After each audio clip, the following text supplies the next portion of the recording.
cahaya.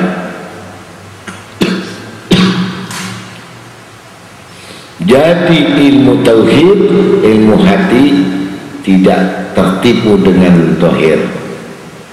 Dohirnya bajunya Masya Allah berkilat, kudungnya berkilat, sepatunya berkilat, luar biasa, padahal sangat kotor dan najis di dalamnya. Kalau bentuknya itu sudah najis dan dohirnya, cocoklah sama hatinya. Tapi manusia menutupi keburukan dan kebusukannya dengan penampilannya. Yang disebut hatinya najis. Bukan badan yang najis, tapi hatinya najis. Kemudian yang ketiga, karena dipindahkan arah barang itu ke arah yang lain. Sebagaimana apabila bentuk itu di belakang cermin. Kalau kita cermin di depan, kita melihat. Kalau kita berpindah miring, sudah beda. Kalau kita ke belakang lagi, sangat sulit melihat. 4 penjuru. Tergantung memandangnya. Jadi satu ilmu memandang dari sudut mana hakikatnya. Kalau memandang segi syariatnya bagus, tapi hakikatnya begini, syariat begini.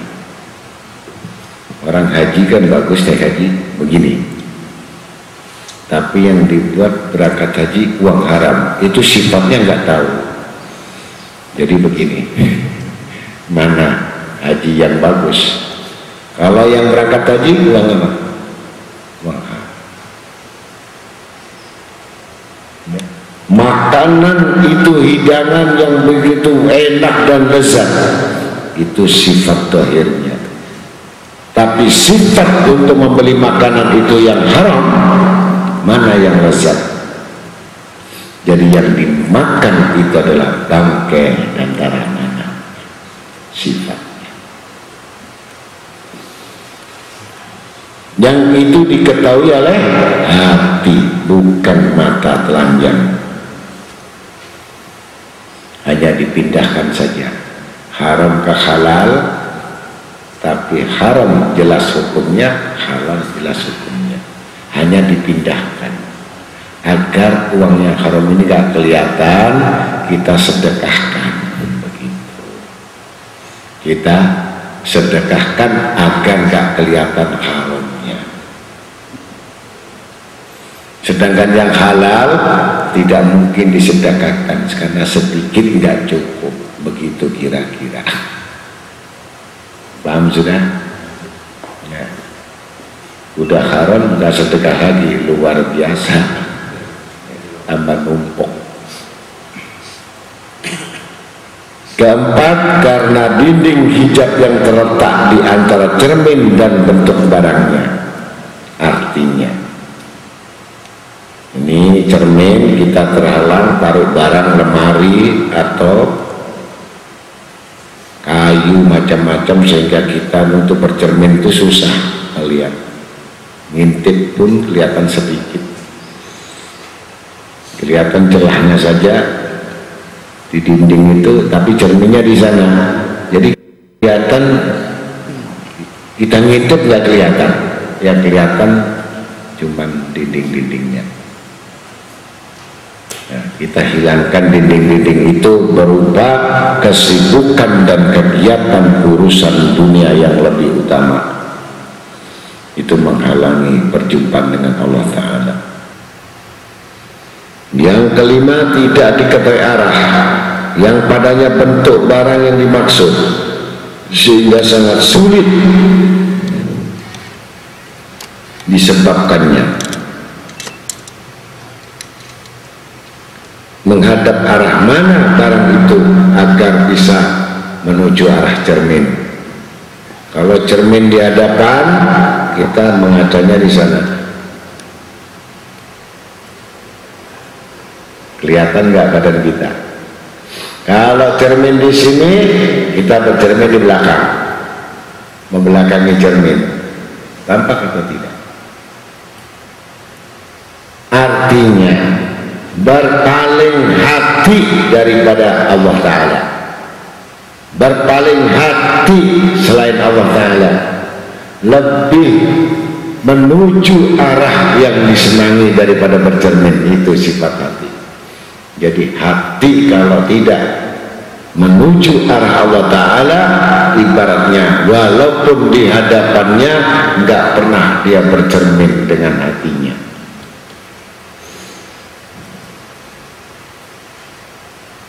Kelihatan duduk menuntut ilmu, kelihatan dia sembahyang, tapi sujudnya nyembah anjing sama babi, nyembah hawa nafsunya.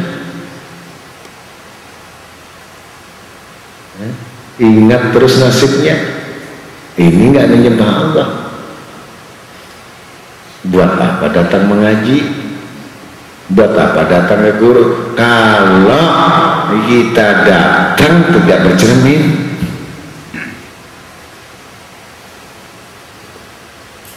dan tidak senang, berat hati karena terpaksa. Kalau sudah demikian, apapun yang terpaksa itu pasti tidak nyaman. Kalau kita makan itu terpaksa, enak makanan, tapi saya nggak ingin makan. Enak nggak makanan itu?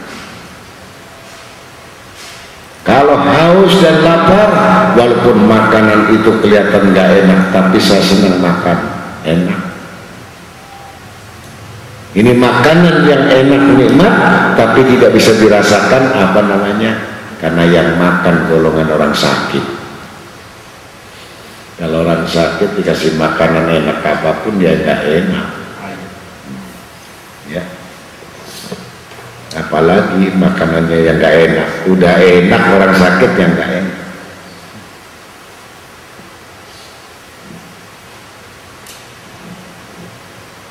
Itulah kedudukan hati, adalah cermin yang disediakan untuk menampakkan padanya hakikat kebenaran dalam segala hal.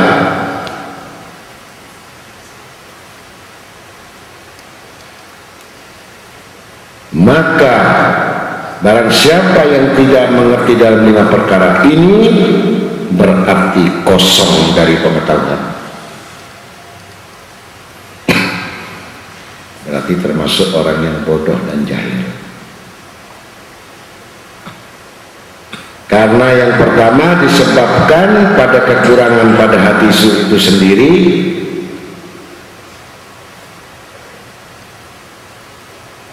seperti halnya hati yang dimiliki anak-anak yang taunya cuma main-main, senang-senang, tapi nggak mengerti membahayakan. Kalau anak kecil megang api, tahu nggak kalau itu bahaya?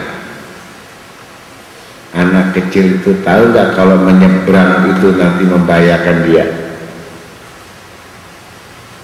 Seperti itulah orangnya dewasa, tetapi hatinya seperti anak kecil, manja.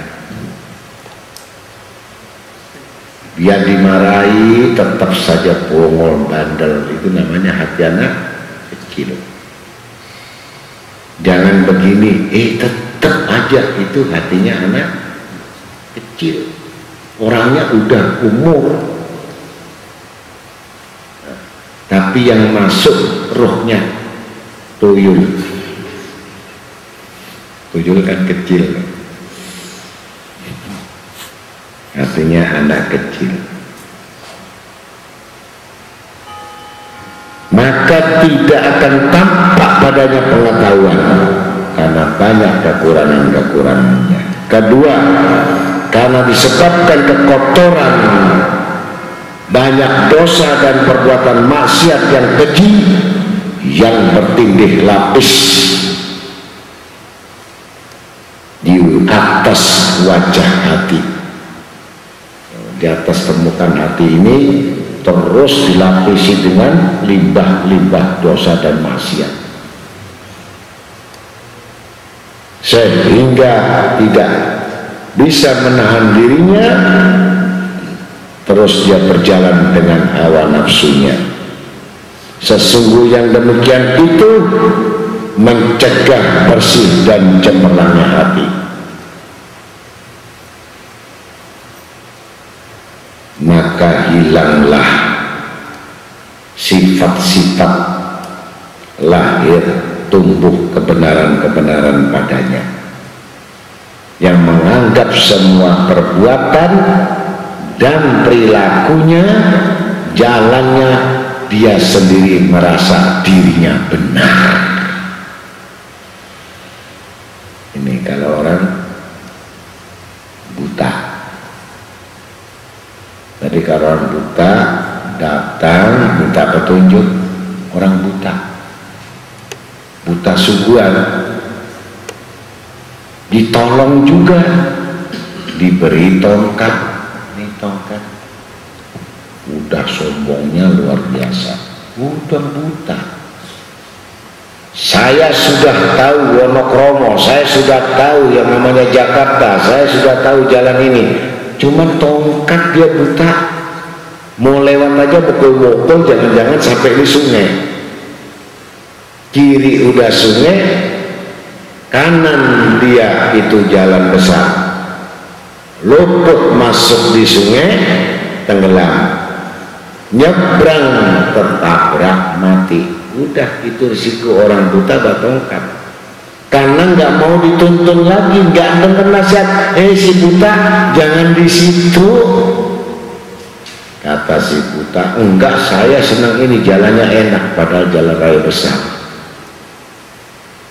Ditobrok. Enak jalan ke kiri ini, pintas, karena ini pinggir katanya, pasti selamat saya dari tabrakan. Udah mokong lagi, jegur di sungai, tenggelam. Orang buta dituntun tongkat. Tapi kalau orang buta yang bertongkat tadi, pegang tangan saya bu, pegang tangan saya pak, ikuti saya. Nah, tongkat gak mukul-mukul, dia nyebrang, selamat. Tujuan kemana, alamat mana, ikut sama saya. Nah, ini sami'na wa ata'na. Jadi kalau kita buta dengan masalah ilmu, nggak usah bertanya dulu dalam bentuk kemana perginya. Artinya betul-betul kita laksanakan dulu nasihat perintahnya dalam ibadatnya, sampai mengetahui hakikatnya ibadah ini untuk siapa. Kalau kita ibadah saja untuk siapa nggak tahu, bagaimana mengenal ilmu? Ibadahnya nggak tahu untuk siapa.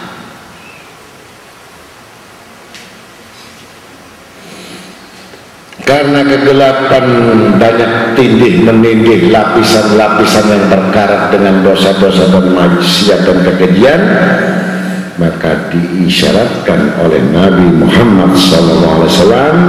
Qala Nabi SAW, man karafa jamban farakahu aqlun la ya'udhu ilahi abadan. Barang siapa yang mengerjakan dosa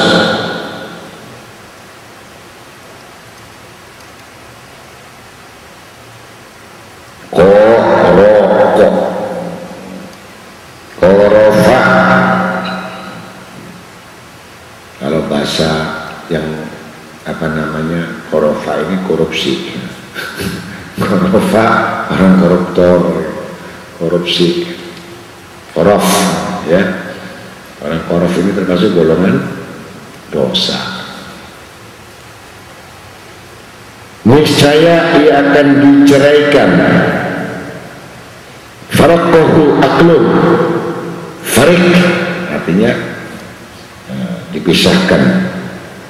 Niscaya akan diceraikan oleh akal yang tidak akan kembali kepadanya untuk selama-lamanya. Naudzubillah min dzalik. Jadi kalau orang terus berbuat dosa, maka kebenaran, kebaikan tidak kembali kepadanya karena sudah talak bain, cerai selama-lamanya. Na'udzubillah min.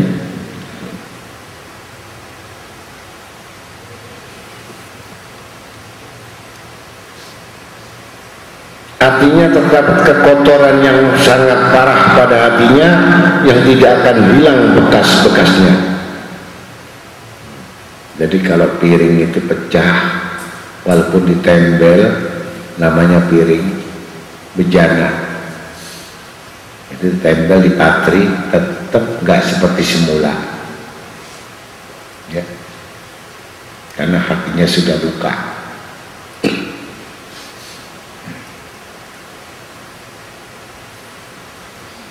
Karena tujuannya bahwa diikutkan dosa itu dengan kebaikan, yang akan tersapu dosa itu dengan kebaikan tersebut, kecuali bertobat dengan sungguh-sungguh kepada Allah Ta'ala untuk mengembalikan pembaharuan lagi fitrah di hadapan Allah Ta'ala.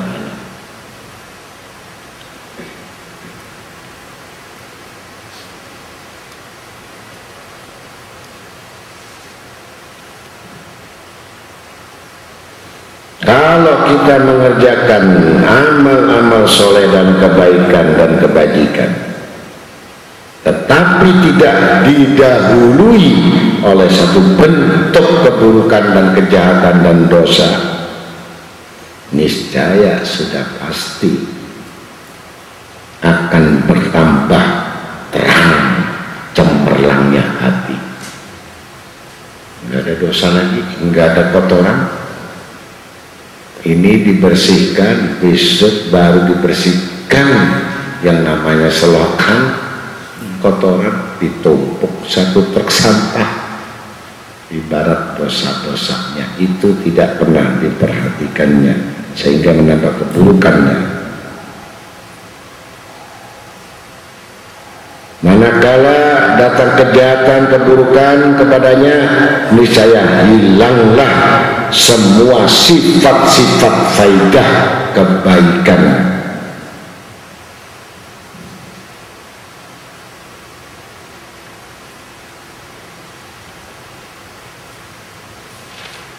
Sedangkan sifat hati itu kembali kepada keadaan semula. Kalau buruk tetap buruk, sekali merdeka tetap merdeka.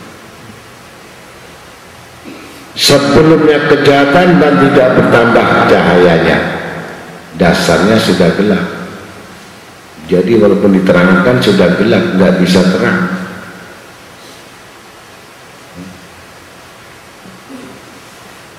Kebiasaan buruk. Kalau biasa dusta nggak enak. Kalau biasa khianat nggak enak. Kalau makan haram nggak makan haram ya nggak enak, karena sudah kebiasaan. Jadi membuat gelapnya hati. Inilah yang disebut, dikuatkan kenyataannya manusia ini penuh dengan kerugian, karena terus menerus membuat hati ini kotor. Dan sampai bukan hanya kotor, sampai menimbulkan najis dan berbau, amis. Maka dengan demikian, untuk menghadapkan diri kepada mentaati Allah, berarti berpaling dari kehendak hawa nafsu. Itulah yang membuat semakin terang cemerlangnya hati.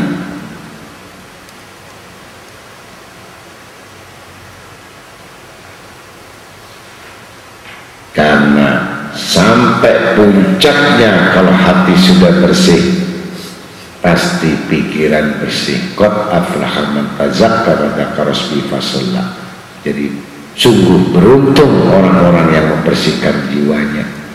Wa dzakaras, dengan mengingat Allah. dan mendirikan sholatnya. Jadi sholatnya baru benar. Kalau hatinya kotor, hatinya najis, makanannya haram, pikirannya haram, perbuatan haram, sholatnya nggak benar, zikirnya nggak benar, udah nggak benar semua sudah, karena tidak bertaubat kepada Allah Ta'ala. Kalau sudah demikian sia-sia